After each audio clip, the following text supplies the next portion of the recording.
Hello, hello, and welcome. I'm Pick Miller, and this is Speaking Clearly, the show where we practice real English for real life. Today, we're focusing on something small but huge, small talk. Why does small talk matter? Because it's the doorway to friendships, to neighbors, to coworkers. It helps you feel part of a place.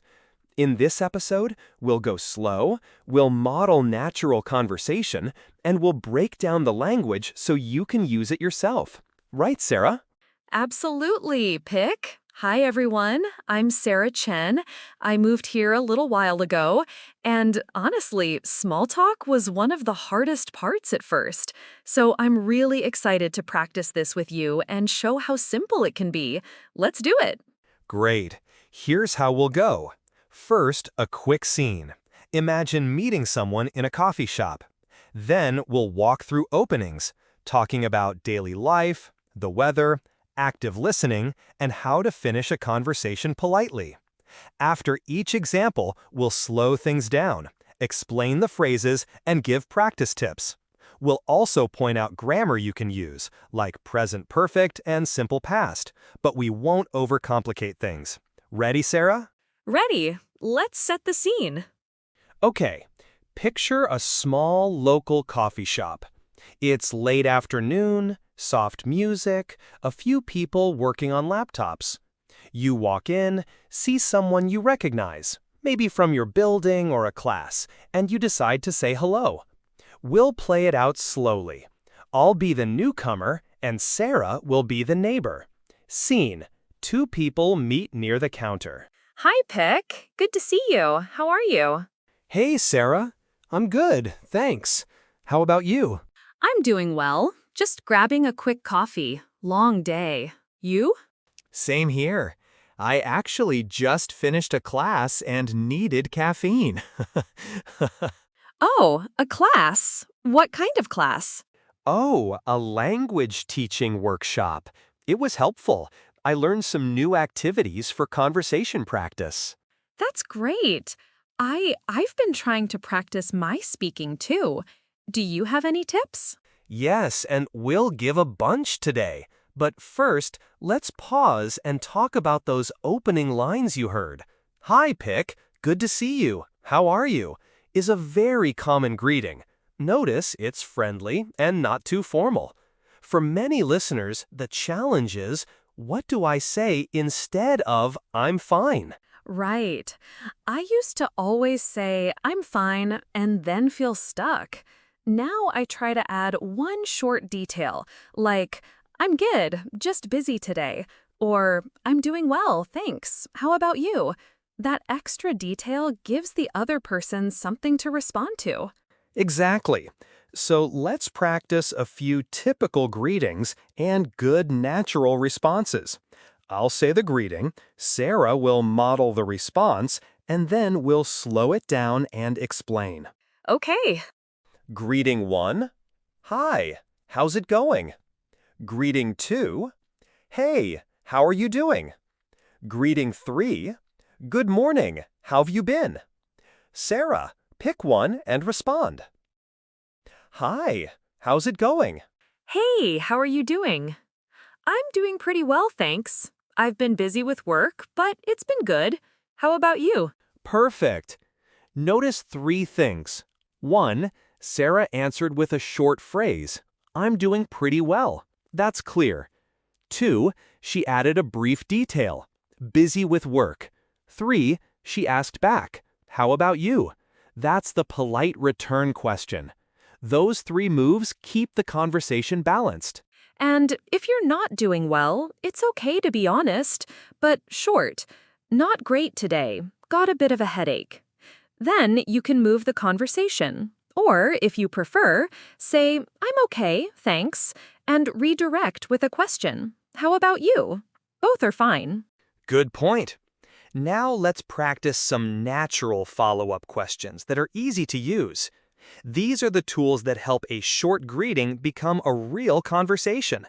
Examples: what have you been up to lately? How's work going? Any plans for the weekend? Have you been to this coffee shop before? Sarah, try a question and I'll answer. All right. What have you been up to lately?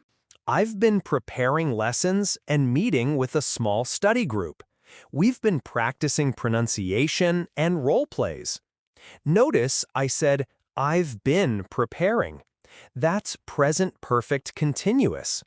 It shows an activity that started in the recent past and continues now.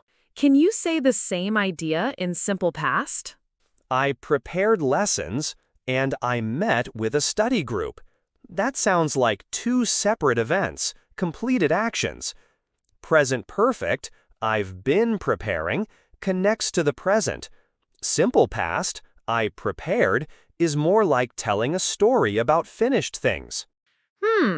So if I say, I've been learning English this year, it means I'm still learning now.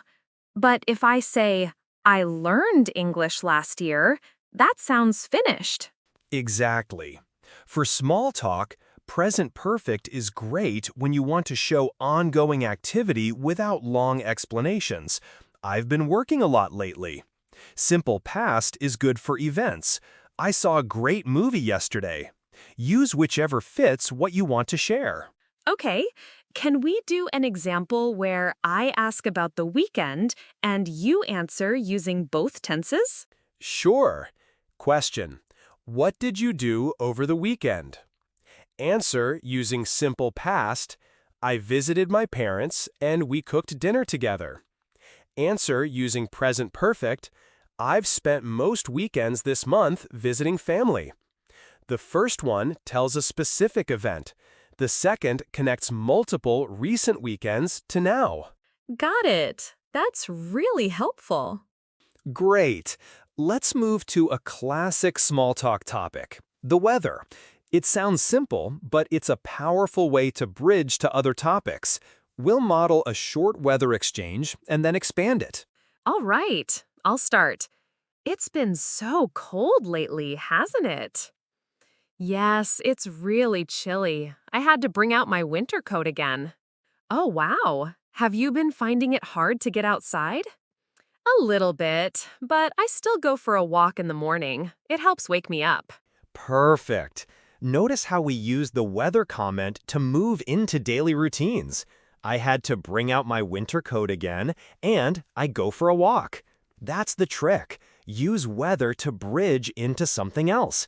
Also, notice the tag question, hasn't it? It's common and invites agreement. Yeah, tag questions are so natural. I hear them a lot. They are. Other weather phrases you can use: it's beautiful out today. We're in for rain. What a breeze. Small talkers often follow a weather statement with a personal detail. I love this kind of weather. Perfect for a walk. That gives the other person something to respond to. What about when the weather is a sensitive topic? Like if it's really hot and someone says, at least it's sunny, but you're not happy about the heat. Good question. You can be brief and honest without arguing. Yeah, sunny, but it's too hot for me. Or pivot. Yeah, sunny, which means lots of sunscreen. A light comment keeps things friendly. Okay. Now let's show active listening and follow-up questions, like how to be a good small talk partner. Yes, active listening is the glue of conversation. You show you're listening by using back-channel phrases like, really? That sounds great. Oh, I see. And by asking follow-ups. We'll do a short example. Sarah says something about a hobby, and I'll show different responses: minimal, engaged, and a bad example. Okay. I've been taking pottery classes lately. Oh, wow, pottery. That sounds fun. How long have you been taking classes? What's your favorite thing to make?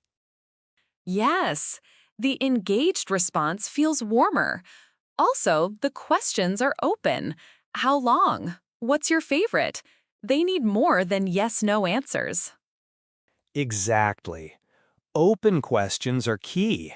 Try to avoid too many closed yes-no questions at the start. Open questions usually begin with what, how, why, tell me about, or have you ever. For learners, a safe pattern is make a short comment, then ask one open question. For example, that sounds fun. How did you start pottery? So if I say, I started because I went to a workshop last summer, that gives the other person something to connect to. They might say, how was the workshop? Or, do you have a favorite piece? Yes, and remember to add short, supportive phrases while they speak. Really? No way.